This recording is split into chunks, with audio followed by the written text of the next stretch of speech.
New York's richest family didn't think I was worthy of their son and humiliated me before throwing me out. They thought I was just an ordinary intern, but they didn't know who the real owner was of the land their mansion stood on. Today, when I opened my file, their pride was crushed into dust. They threw me out of New York's richest mansion like I was trash. But the next morning their lawyer called me begging for permission to keep it. My name is Ava Bennett, and the night Victoria Whitmore called me a temporary little intern, 30 people laughed like my humiliation was part of the dinner entertainment. Whitmore House sat behind iron gates on the Upper East Side, all limestone walls, marble steps, crystal chandeliers and old money arrogance. The kind of mansion people slowed down to photograph from the sidewalk. The kind of mansion that made you feel poor before anyone even spoke to you. I was there because Ethan Whitmore had invited me. Ethan was the youngest son of Charles and Victoria Whitmore, one of the wealthiest families in New York. He had met me at a private investment firm where I was finishing my graduate internship. He told me I was smart. He told me I was different. He told me his family would eventually understand. That night I learned, eventually, was what weak men say when they already know they will not defend you. I wore a simple black dress, low heels and my grandmother's pearl earrings. I had spent 20 minutes in the restroom before dinner practicing how to smile like I belonged. But the moment I stepped into the dining room, Victoria Whitmore looked at me like someone had tracked mud across her antique rug. "So," she said, lifting her wine glass, "this is the intern." No one corrected her. Not Ethan. Not his father. Not even the cousin who had been smiling at me 5 seconds earlier. Dinner was quiet in the cruelest way. People asked questions designed to make me feel small. Where did my family vacation? Which club did my father belong to? Was my dress vintage or simply inexpensive? Then Victoria leaned back in her chair and delivered the line she had clearly been saving all night. "Girls like you often confuse proximity with belonging. My son dates distractions. He marries legacy." My throat tightened, but I did not cry. Ethan stared down at his plate. I looked at him and waited. He whispered, "Ava, maybe you should go before this gets worse." That was the moment I stopped loving him. Not because his mother hated me. Because he agreed with her in silence. Victoria lifted 2 fingers and a security guard stepped forward. "You heard my son," she said. "Please don't make this embarrassing." As the guard walked me through the grand entrance, 30 guests watched. Some looked uncomfortable. Most looked entertained. At the bottom of the marble stairs I paused. Victoria called after me, "Be grateful, dear. Most interns never get this close to the Whitmore name." I looked down at the floor beneath my heels. And for the first time that night I almost smiled. Because 2 weeks earlier, while reviewing old asset records at the investment firm, I had seen a file that made my hands go cold. Whitmore House. Parcel 19A. Ground lease renewal pending. Landowner, Bennett Family Trust. My grandmother's trust. Be honest. If you had been humiliated like that, would you have exposed them right there, or would you have waited until their entire fortune needed your signature? I waited. My grandmother, Margaret Bennett, had never lived like a rich woman. She lived in Brooklyn, clipped coupons, worked in public records, and labeled every folder in her apartment like the world might someday depend on her filing system. When she died, she left me a locked metal box and a note. "When people make you feel small, Ava, learn what you stand on."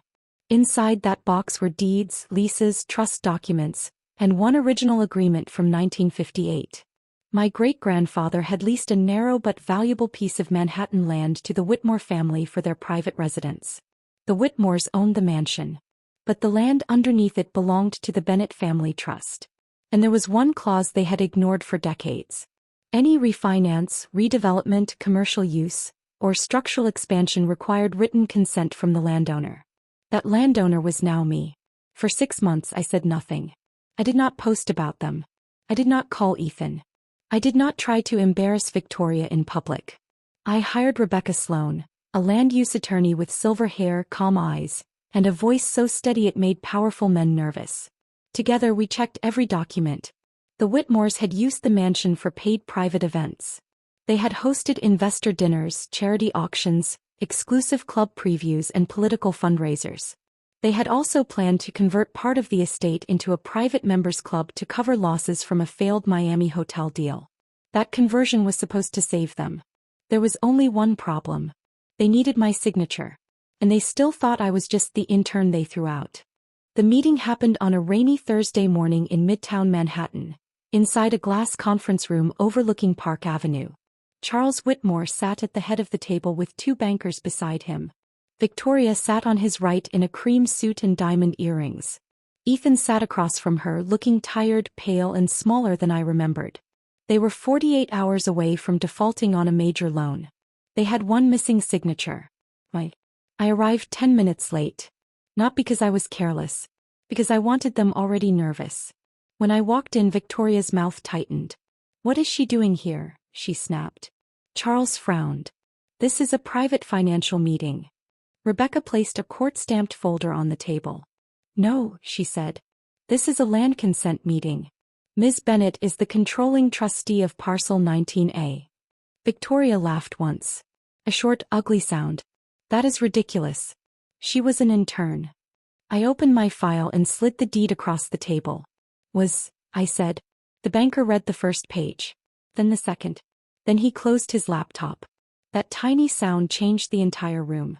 Charles grabbed the document. His attorney leaned over him, whispering fast. Ethan turned white. Rebecca spoke with perfect calm. "Whitmore House stands on land controlled by the Bennett Family Trust. Your refinancing, redevelopment plan, and proposed private club conversion all require Ms. Bennett's written approval." Victoria stared at me like she was watching a ghost take ownership of her reflection. Ethan finally found his voice. "Ava, why didn't you tell me?" I looked at him. "Because when I needed you to speak, you chose the table over me." He flinched. Charles tried to recover because men like him always think money can turn the room back in their favor. "Miss Bennett," he said, suddenly formal, "whatever emotional history exists here, I'm sure we can settle it." "This is not emotional history," I said. "This is property law."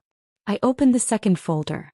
"4 years your family violated the lease terms by using trust land for commercial events, collateral discussions, and redevelopment planning without disclosure. My attorney has filed notice. Your lenders have been informed. Your conversion cannot proceed without my consent." Victoria's lips parted. The room went silent except for rain tapping the windows. Then Charles said the sentence I had expected. "Name your price. What would you have done in my place? Taken their money, destroyed their name, or made them live under the truth?" I did not ask for a mansion. I did not ask for an apology dinner. I did not ask Ethan to explain himself. I gave them terms. The private club conversion was cancelled. All future use of Whitmore House had to comply with the trust agreement. The unpaid land use penalties would fund the Margaret Bennett Scholarship for women studying law, finance, and urban housing. And from that day forward, Whitmore House could never again be described in public filings as fully family-owned. Charles looked like someone had removed the floor from under him. Victoria whispered, "You're enjoying this." I closed the file. "No," I said. "I'm correcting it." Ethan stood when I turned to leave. "Ava, please." I didn't know. I stopped at the door and looked back at the man who had once told me I was different. "You knew enough to let them throw me out." Then I looked at Victoria. "You were right about one thing. I was close to the Whitmore name." I touched the file in my hand. "But you never checked what was beneath it." 1 year later, Whitmore House still stood behind its iron gates. Tourists still slowed down to stare.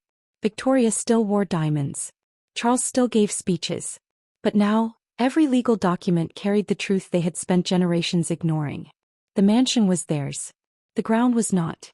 The first Margaret Bennett Scholarship went to a young woman from Queens named Lena Morales. She wanted to become a property attorney because, in her words, people like us should know what powerful people are signing. When I handed her the check, she cried. I didn't. I just touched my grandmother's pearls and finally understood her note. Some women do not raise their voices.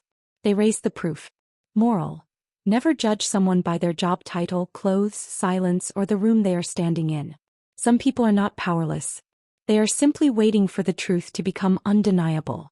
And if you believe the quietest person in the room can still hold the strongest file, like this story, and subscribe. Because the next story proves that being underestimated is sometimes the beginning of someone else's downfall.